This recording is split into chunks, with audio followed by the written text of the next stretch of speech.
Good morning, everyone. I'd like to thank the organizers of SLAGM for giving us the opportunity to present this work. Um, my name is Dushani Palliyaguru, and I'm going to talk to you about the status, determinants, and risk factors of all-cause dementia in South Asia today. And I'm going to show you a few preliminary data from an analysis that we did using various global health data sets.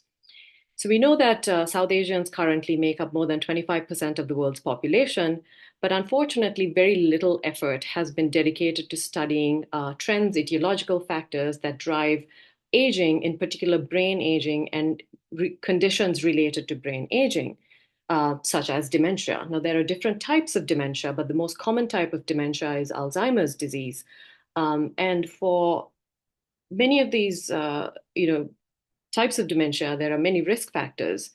So some risk factors are non-modifiable and some are possibly modifiable. Some of the non-modifiable risk factors include age, and some of the possibly modifiable risk factors include things like hypertension, depression, physical inactivity, high body mass index, and diabetes, high fasting glucose, etc. We know that Alzheimer's disease, the most common type of dementia, has pathological changes occurring in the brain related to amyloid beta accumulation, as well as neurofibrillary tangles that can lead to neurodegeneration over time and the progressive loss of memory, executive function, and learning behaviors. Now, in order to fill this gap, there's not a lot of work that has been done within the context of dementia and risk factors and trends. In South Asia, we examined data from multiple different sources, including the US Census data from the Census Bureau and the World Health Organization Global Dementia Observatory, as well as the Global Burden of Disease Study. And we looked at data up to 2019 in this. And then we looked at different types of data. We looked at population and demographic data, dementia reporting data, as well as crude and age standardized dementia rates for incidence, death rates, and disability adjusted life years. And then in addition to that, we also looked at available risk factor data for this all-cause dementia. Then we conducted comparisons and also did regression analyses to understand the relationship between some of these risk factors and dementia.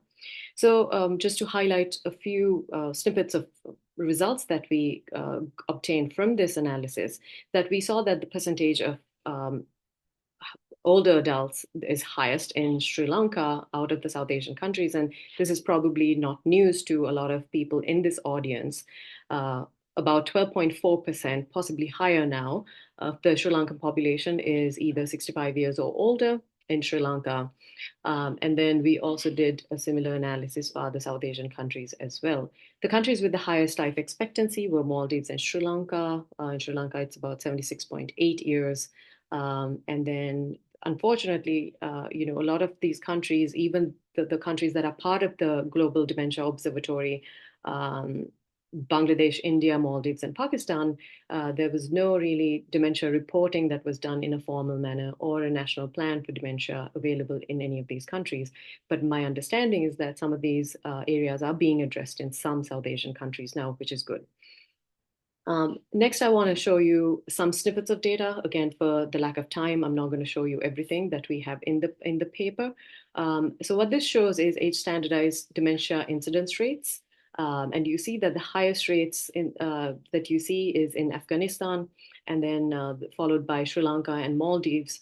We also show global rates and South Asia rates averages. In this case, this really highlights that there is a big dementia burden in South Asian countries, which need to be studied further.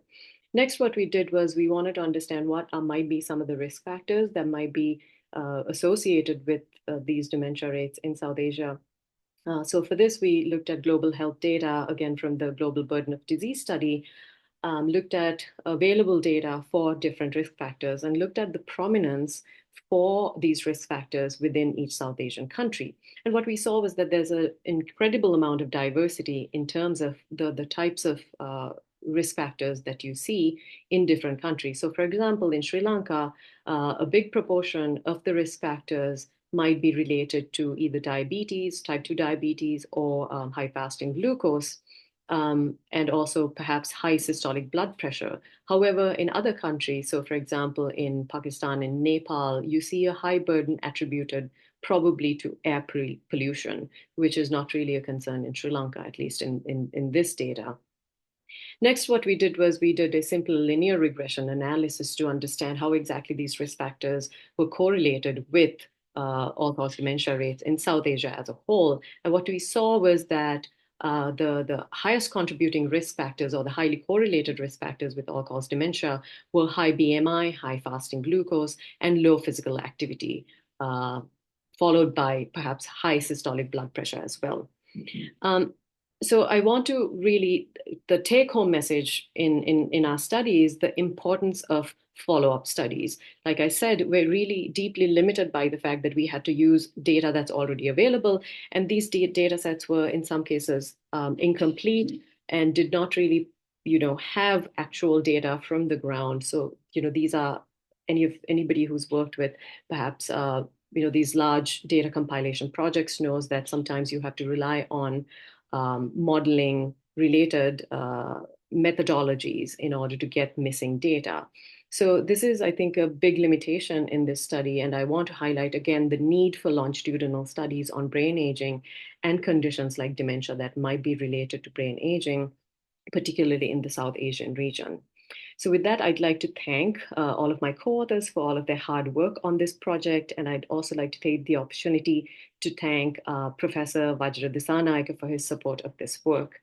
I'm not there right now in person to take any questions, but my collaborator and co-author on this work, Dr. Chamila Dalpatadu, is there in person. So I encourage you to also talk to her about this, and she'll be happy to answer any questions. Feel free to also send me an email if you have any questions pertaining to this work. I'd love to chat more, and keep in touch with us. We'd love to share more about the work that we're currently doing and also plan on doing in the future as this collaboration forms and grows. I thank you for your time.